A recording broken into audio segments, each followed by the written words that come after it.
Headlines के प्रायोजक हैं केश किंग आयुर्वेदिक तेल, the king of hair oil. Congress में 60 साल का मतलब रिटायरमेंट, जयराम रमेश का बयान, कहा 60 साल की अधिक उम्र के कांग्रेसी निभाएं सलाहकार की भूमिका।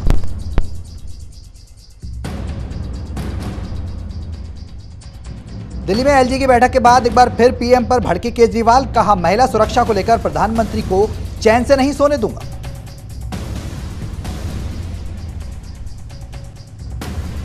मनोहर लाल खट्टर, संगीत सोम और साक्षी महाराज से पीएम मोदी नाराज, अमित शाह ने किया तलब, लगाई फटकार, कहा बंद करो बेतुकी बयानबाजी। आरएसएस के अखबार 5 जनवरी वाले लेख का आरएसएस ने किया खंडन, डॉक्टर मनमोहन वैद्य ने कहा दादरी जैसी घटनाओं का आरएसएस नहीं करती समर्थन, 5 जन और ऑर्गेनाइजर आरएसएस के मुखपत्र नहीं। और राजकोट के स्टेडियम के बाहर हिरासत में लिए गए हार्दिक पटेल, स्टेडियम के अंदर आने की कर रहे थे कोशिश।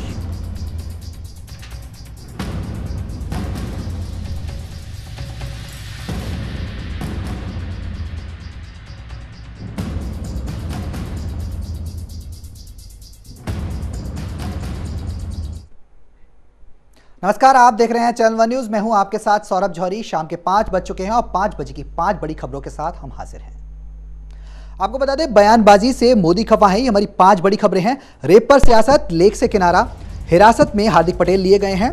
तीसरे एक दिवसीय मैच के दौरान उन्होंने वहां उग्र रूप धारण किया, जिसके बाद पुलिस ने उन्हें हिरासत में लिया और सोना 27,000 के पार हो चुका है।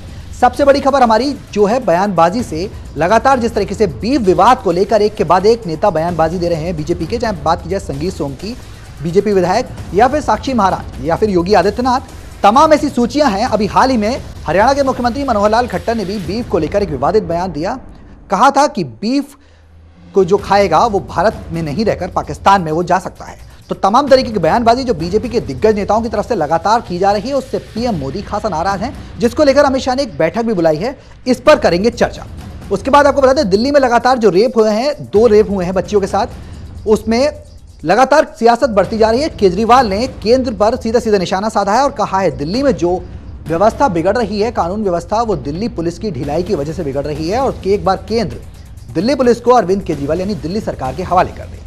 और आरएसएस के मुखपत्र 5 जन में जो लेख लिखा है, उसको लेकर आरएसएस के तमाम नेताओं ने और आरएसएस के संपादक की बात की जाए तो उन्होंने भी किनारा कर लिया है। उधर रविवार को जो तीसरे एक दिवसीय मैच खेला जाना था, उसमें लेकर हार्दिक पटेल अपने पूरे संगठन के साथ विरोध करने पहुंचे। उनका आरोप था कि जिस तरीके से उनके पाटीदार अनामत आंदोलन समिति के तमाम सदस्यों को टिकट नहीं दिया गया है, उसको लेकर वो वहां विरोध करेंगे और मैच नहीं होने देंगे। फिलहाल पुलिस ने उन्हें बाहर ही हिरासत में ले लिया है और सोना 27,000 पार हो चुका है, यानी कि सोने की जो कीमत है उसमें उछाल एक बार देखने को मिला है। ये 5 बजे की 5 बड़ी खबरें हैं। 5 बड़ी खबरों पर रहेगी हमारी नजर और इन्हीं पर करेंगे हम चर्चा।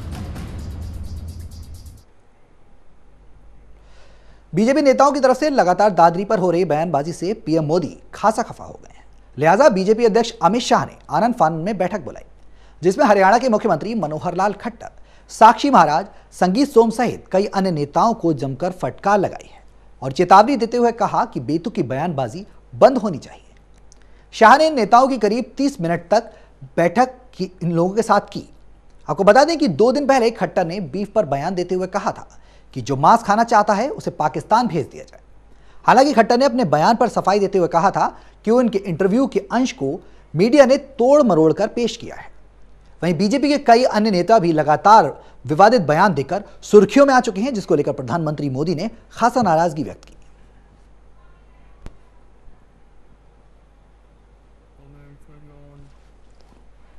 आपको बता दें कि जिस तरीके से लगातार दादरी में बीफ विवाद को लेकर राजनीतिक मुद्दा बनाते जा रहे हैं बीजेपी के तमाम नेता, इससे पीएम मोदी, प्रधानमंत्री मोदी खासा नाराज हैं। उन्होंने अपनी नाराजगी व्यक्त की है और नाराजगी के साथ साथ उन्होंने ये कहा है, इससे पहले भी प्रधानमंत्री मोदी ने एक बार कहा था कि उत्तर प्रदेश में जाकर, दादरी में खासकर बिसाड़ा में जाकर बीजेपी का कोई भी नेता वहां इस तरीके की बयानबाजी ना करे, जिससे कि राजनीतिक फायदा उत्तर प्रदेश सरकार को मिले और बीजेपी की छवि खराब हो। अब दोबारा से एक बार मनोहर लाल खट्टर इस रेस में पीछे नहीं है, वो एक बार फिर से आगे आ गए हैं और उन्होंने विवादित बयान दिया। उसके बाद आपको बता दें, तमाम तरीके के दिग्गज नेताओं ने जो अलग अलग बयान दिए हैं, उससे प्रधानमंत्री मोदी खासा नाराज हैं। उन्होंने इस बात से अपनी नाराजगी व्यक्त की, जिसके बाद बीजेपी अध्यक्ष अमित शाह ने अकस्मात बैठक बुलाई है और बैठक में तमाम दिग्गज नेताओं को अपने साथ बिठाकर जमकर फटकार लगाई। तो इसी बीच चर्चा में हमारे साथ बीजेपी के नेता मुकेश वाजपेयी जुड़ चुके हैं। मुकेश जी, स्वागत है आपका चैनल वन न्यूज में। हाँ जी, बोलिए। मुकेश जी, जिस तरीके से लगातार बीजेपी के कई दिग्गज नेता बयानबाजी दे रहे हैं, दादरी में जो अखलाक की मौत हुई थी, हत्या जो की गई थी, उसको लेकर, खासकर बीफ विवाद को लेकर लगातार बीजेपी के कोई भी नेता, चाहे बात की जाए संगीत सोम की या फिर साक्षी महाराज की या फिर योगी आदित्यनाथ की, इतना ही नहीं और पार्टी के भी नेता हैं जो तमाम तरीके की बयानबाजी कर रहे हैं। लेकिन फिलहाल बात करेंगे बीजेपी की, जिस तरीके से पीएम मोदी ने खासा नाराजगी व्यक्त की है। क्या कुछ आपका कहना है इसमें? मनोहर लाल खट्टर को भी तमाम तरीके की बैठक अमित शाह ने बुलाई है, इसमें क्या बातचीत की गई है और नेताओं को आगे के लिए क्या बताया गया? देखिए, भारत सरकार और जो बीजेपी का जो स्टैंड है वो क्लियर है। इस तरह की बातें नहीं होनी चाहिए। पूरे देश में सद्भाव का वातावरण बना रहना चाहिए। अगर कोई नेता इस तरह की कोई बात करता है जिससे कि इस तरह के कुछ कम्युनिटी में कुछ मुकेश जी, है, तो उसके लिए आज अमित शाह जी ने मुकेश जी आपकी पार्टी के नेता ही बयानबाजी कर रहे हैं। बात की जाए सीएम मनोहर लाल खट्टर की, हरियाणा से तो उन्होंने कहा था कि बीफ खाने वाले को सीधा पाकिस्तान भेज देना चाहिए। तो ये बयान कहां तक उनका अगर आप पूरा बयान देखेंगे, उन्होंने ऐसा नहीं कहा था। लेकिन जहां तक बात है कि हमारी पार्टी नहीं, बहुत हर पार्टी के नेता ये कर रहे हैं। और मोदी जी का स्पष्ट संदेश हमारी पार्टी के नेताओं को था कि आप इस बारे में थोड़ा एहतियात बरतें और इस तरह के स्टेटमेंट ना दें। मुकेश जी, उसके बावजूद एक दो जगह कुछ स्टेटमेंट पीछे आए थे, उस बारे में उसके बारे में आज अमित शाह जी ने एक बैठक बुलाई है, उन लोगों को बुलाया और इस पर उनको कह दिया है कि अब ये नहीं चलने वाला, कृपया करके आप अपने बयानों पर संयम बरतें। जी मुकेश जी, एक सवाल मैं आपसे यहाँ ये करना चाहूंगा। जिस तरीके से प्रधानमंत्री मोदी की बात की जाए, इससे पहले भी प्रधानमंत्री मोदी ने एक बात कही थी सीधे सीधे नेताओं को कि दादरी में जाकर कोई बयानबाजी ना करें जिससे कि उत्तर प्रदेश में जो अखिलेश यादव की सरकार है उसको कोई राजनीतिक फायदा मिले। तो ये बैठक कहीं और ये नाराजगी कहीं राजनीति का रूप तो नहीं लेती जा रही है? नहीं, देखिए, हमारा तो एक ही नारा था जब हम सरकार में आए थे, सबका साथ सबका विकास। जी, और आपने देखा होगा मोदी जी ने पिछले 1.25 साल के अंदर अंदर जो भी काम करे हैं वो सबकी भलाई के लिए करें जी। लेकिन गाये बगाए कहीं ना कहीं से किसी कोई नेता बयान देता है तो उसके रिएक्शन में हमारे नेता भी बयान दे देते हैं। तो इस तरह से ये कंट्रोवर्सी बनी रहती है। लेकिन आज इस पर मोदी जी ने अमित शाह के थ्रू इस पर संदेश भेज दिया है कि ये बयानबाजी नहीं चलेगी, आपको इस पे संयम बरतना पड़ेगा। जी मुकेश जी, बात की जाए हरियाणा के सीएम मनोहर लाल खट्टर की, इससे पहले भी पीएम मोदी ने एक बयान दिया था, बिहार में रैली की थी, तो रैली के दौरान तमाम बातें कही थी और दादरी पर उन्होंने चुप्पी भी तोड़ी थी। तो क्या सीएम साहब को पता नहीं था कि इस तरीके के बयानबाजी जब प्रधानमंत्री खुद मंच से संबोधित कर रहे हैं कि बयानबाजी ना करें, उसके बाद भी उन्होंने बयानबाजी दी? देखिए, जनरली तो पीएम साहब ने हर एक रैली में ये बात बोली है और गाय बगाए हर उसमें बोला है कि ये बयानों से बचना चाहिए।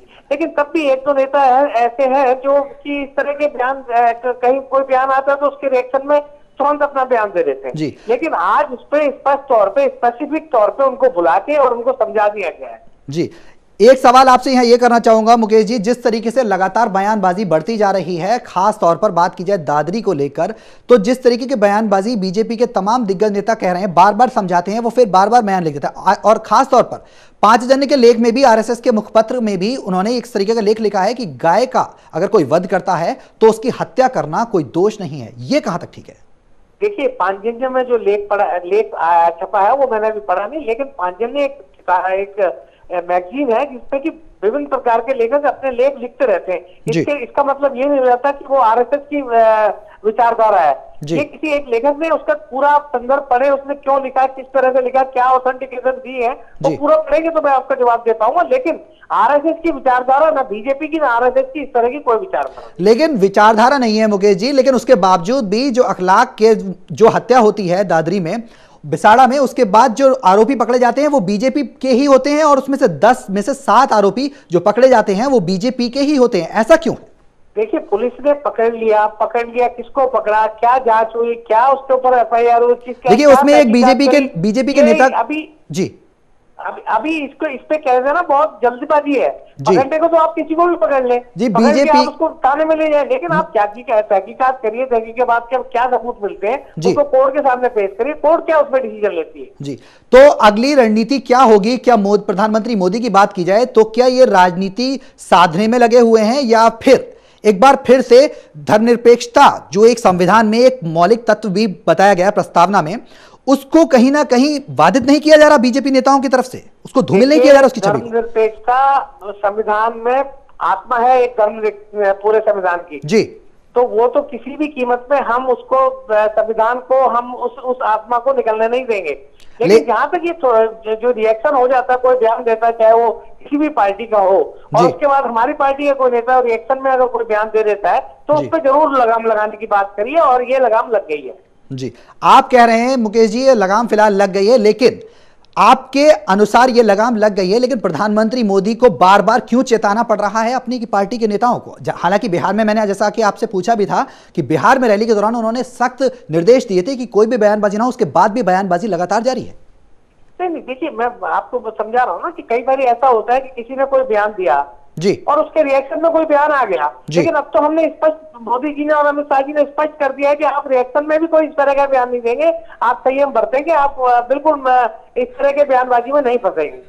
और ये विपक्ष की ये रणनीति होती है, कुछ इस तरह का बयान दो जिससे ये लोग भी, लेकिन मुकेश जी विपक्ष की रणनीति नहीं है, आपके खुद के नेता बीजेपी विधायक संगीत सोम खुद वहां जाकर बयानबाजी करते हैं, गाय काटने वाला बताते हैं, तो ये सांप्रदायिकता भड़काना नहीं है। हालांकि मुजफ्फरनगर दंगों के दोषी भी हैं वो। मैं आपको यही बता रहा हूँ कि जब कोई नेता किसी और पार्टी के की नीति के तहत बयान देता है कि जिससे कि बीजेपी का कोई नेता भी बयान दे और फिर उस पर राजनीति करी जाए, इसीलिए आज उसको समाप्त करने की तरफ से अमित शाह जी ने कदम उठाया और सब सारे जितने भी नेता है उनको इस पर संदेश भेज दिया। जी, बहुत बहुत शुक्रिया मुकेश जी तमाम हमारे जानकारी में देने के लिए और इस चर्चा में शामिल होने के लिए, तमाम पहलुओं पर अपनी राय रखने के लिए। बेबाकी से उम्मीद करते हैं कि बीजेपी एक बार फिर से धर्मनिरपेक्षता के पथ पर चलेगी और एक तरीके से अपने नेताओं को लगाम में रखेगी। तो बढ़ते अपनी अगली खबर की ओर। 5 जन के लेख में विवाद के होने के बाद आरएसएस के डॉक्टर मनमोहन वैद्य ने इसका खंडन करते हुए कहा कि आरएसएस इस तरह की घटनाओं का कभी भी समर्थन नहीं करता, वो इसकी न निंदा करते हैं। इसके साथ ही उन्होंने ये भी कहा कि 5 जन और ऑर्गेनाइजर आरएसएस के मुखपत्र हैं ही नहीं। तो आपको बता दें, इससे पहले भी इस मुखपत्र के 5 जन ने दादरी में गाय को मारने की अफवाह के बाद एक शख्स की हत्या के विरोध में पुरस्कार लौटाने वाले लेखकों पर भी निशाना साधा। इतना ही नहीं, 5 जन के नए अंक की कवर स्टोरी में यह भी कहा गया कि वेदों में गाय को मारने वाले पापियों की हत्या का आदेश दिया गया। सूत्रों के मुताबिक इस उत्पाद के उस पार हेडलाइन वाले इस लेख में आरोप लगाया गया है कि मुस्लिम नेता भारतीय मुसलमानों को देश की परंपरा में नफरत करना सिखाते हैं।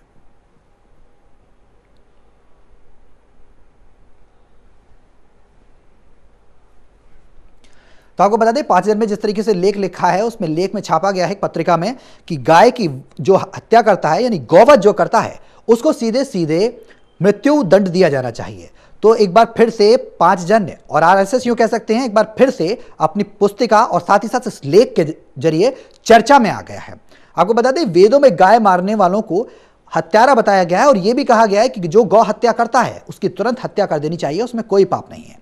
तो एक बार फिर से विवादित लेख में आरएसएस फिर से विवादों में घिर गया है और साथ ही साथ तमाम तरीके के सवाल आरएसएस की इस पत्रिका पर उठ रहे हैं। हालांकि आरएसएस के बात की जाए संपादक, 5 जन के संपादक, पत्रिका के संपादक हितेश शंकर की, तो उन्होंने साफ तौर पर बयान देकर कहा है कि इस तरीके का हमारी तरफ से कोई भी लेख नहीं लिखा गया है।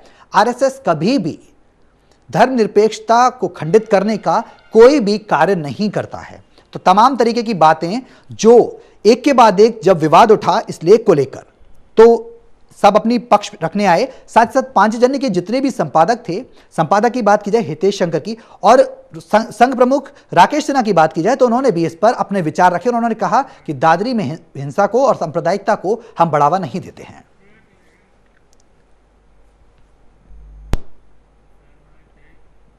तो बुलेटिन में रुक रहे हैं छोटे से ब्रेक के लिए, जल्द वापस होते हैं।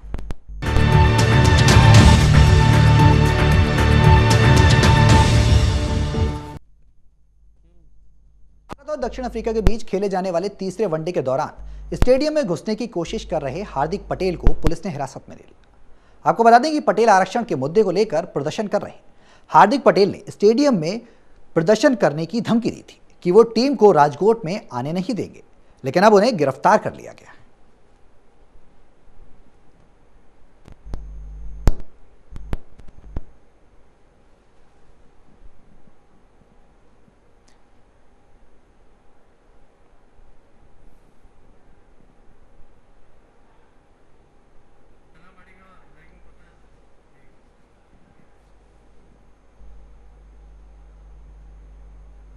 तो इस वक्त की बड़ी खबर आ रही है, आपको बता दें कि भारत और दक्षिण अफ्रीका के बीच तीसरा वनडे मैच था। तो दक्षिण अफ्रीका ने भारत को 271 रनों का लक्ष्य दिया है। 270 रन पर पूरी टीम 60 विकेट गिर चुके थे टीम के, और पूरा जो स्कोर दिया है 270 रन बनाए हैं दक्षिण अफ्रीका ने, और 271 रनों का भारत के सामने लक्ष्य रखा है दक्षिण अफ्रीका ने। मेहमान टीम का साथ भारत का तीसरा मैच है। पहले मैच में भारत को हार मिली थी करारी, आपको बता दें कानपुर में। दूसरे मैच में भारत ने वापसी की इंदौर में, धोनी ने अच्छी बल्लेबाजी की, लेकिन तीसरे मैच में दक्षिण अफ्रीका ने 271 रनों का लक्ष्य दिया है भारतीय टीम को। तो सबसे अहम बात होगी कि 271 रनों का लक्ष्य वनडे मैच में देखते हुए कुछ खास बड़ा लक्ष्य नहीं है। भारतीय टीम के बल्लेबाज दिग्गज बल्लेबाज हैं, इसको आराम से हासिल कर सकते हैं और एक बार फिर से जीत सकते हैं ये एक दिवसीय सीरीज। तो एक बार आपको बता दें कि सबसे बड़ी खबर है इस समय की, 271 रनों का लक्ष्य भारतीय टीम के सामने है। अब देखना यह होगा कि भारत के दिग्गज बल्लेबाज क्या करते हैं और कितनी उम्दा प्रदर्शन करके, उम्दा बल्लेबाजी करके भारतीय टीम को जीत दिलाते हैं। तो राजकोट में आपको बता दें तीसरा एक दिवसीय मैच खेला जा रहा है। इसमें दक्षिण अफ्रीका ने 270 रन बनाए हैं, तो भारतीय टीम के पास 271 रनों का लक्ष्य, और दक्षिण अफ्रीका ने इसमें 7 विकेट अपने गंवा दिए। 7 विकेट गंवाने के बाद 270 रन बनाए दक्षिण अफ्रीका ने, तो भारत के सामने 271 रनों की चुनौती है। अब देखने वाली बात यह होगी कि भारतीय बल्लेबाज कितना अच्छा प्रदर्शन और कितना उम्दा प्रदर्शन करते हैं, खास तौर पर सटीक बल्लेबाजी उन्हें करनी होगी। तो इसी बीच हमारे साथ इस पर अधिक जानकारी के लिए हमारे खेल संवाददाता केशव पांचाल जुड़ चुके हैं। केशव, दक्षिण अफ्रीका ने जिस तरीके से 270 रन बनाए हैं 7 विकेट के नुकसान पर, तो 271 रन किस तरह आंक रहे हैं इस लक्ष्य को? देखिए सौरभ, जिस तरह से 271 रन का लक्ष्य मिला है टीम इंडिया को, जिससे पहले देखा जा रहा था ज़्यादा बड़ा लक्ष्य नहीं है। पहले देखा गया था कि इतना लक्ष्य आसानी से चेज हो सकता है, मगर रात को खासा कुछ परेशानियां इंडिया टीम के सामने आएंगी, क्योंकि सबसे बड़ा फैक्टर जिस हिसाब से अफ्रीका ने टॉस जीता तो पहले बल्लेबाजी करी, उसका सबसे बड़ा कारण यही था कि पहले बल्लेबाजी करके ऑस के सामना नहीं करना पड़ता। अब शाम हो जाएगी जैसे जैसे, फिर ओस गिरने लगेगी, और जिसके बाद बॉल हाथ से फिसलेगा, स्पिनरों के हाथ से फिसलेगा, और खासा कुछ बॉल बल्ले पे भी अच्छे से नहीं आएगा। और देखने वाली बात ये होगी कि जैसे कि सौरभ, खेल का मैदान है, आखिरकार कुछ भी हो सकता है। टीम इंडिया के गेंदबाजों ने अच्छा खासा प्रदर्शन करा है यहाँ पे। अब बल्लेबाजों पर सारा कुछ दारोमदार रहेगा कि आखिरकार बल्लेबाज क्या करते हैं। बल्लेबाजों को अच्छा परफॉर्मेंस करना पड़ेगा, और एक अच्छी ओपनिंग की जरूरत है टीम इंडिया को। अच्छा खासा ओपनिंग होगी तो एक खेल बनेगा, और एक साझेदारी भी बहुत ज्यादा जरूरी है।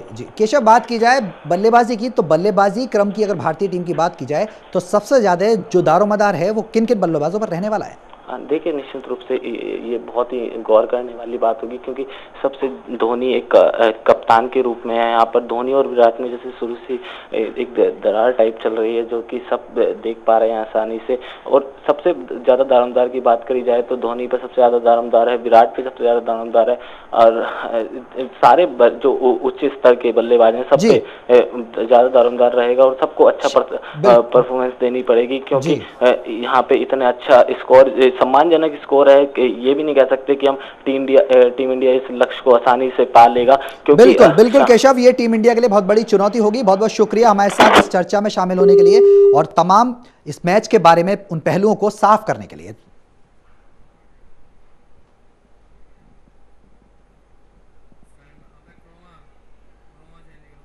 तो भारतीय टीम के सामने 271 रनों का लक्ष्य है, और भारतीय टीम को इस लक्ष्य को कैसे पूरा करना है इसका दारोमदार पूरा बल्लेबाजों पर होगा। तो बल्लेबाजों को सटीक पारी और पिच पर जमकर खेलना होगा।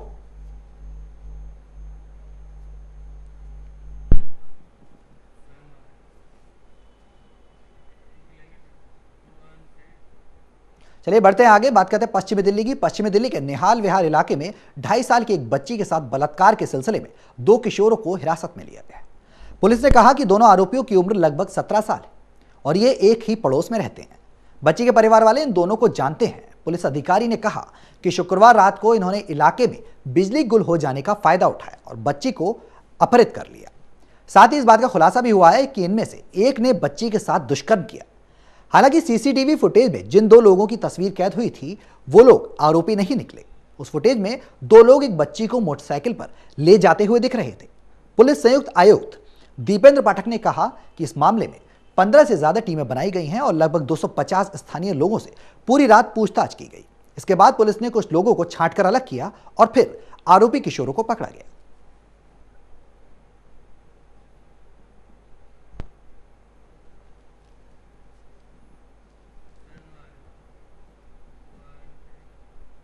विदेशों में तेजी के रुख के बीच त्योहार और शादी विवाह सीजन के मद्देनजर दिल्ली सराफा बाजार में सोने के भाव 27,000 रुपए के स्तर को पार कर गए। औद्योगिक इकाइयों और सिक्का निर्माताओं का उठाव बढ़ने से चांदी की कीमतों में भी उछाल आया है। बाजार सूत्रों के अनुसार अंतर्राष्ट्रीय बाजार में मजबूत रुख देखने को मिला, जहां सोना 3 माह के उच्च स्तर पर चला गया। सोने में यह तेजी इन अटकलों के बीच आई कि अमेरिकी फेडरल रिजर्व ब्याज दरों में वृद्धि को कुछ समय के लिए टाल सकता है। स्थानीय बाजार में आभूषण निर्माताओं ने शादी विवाह मौसम की मांग को पूरा करने के लिए सोने की लिवाली की है।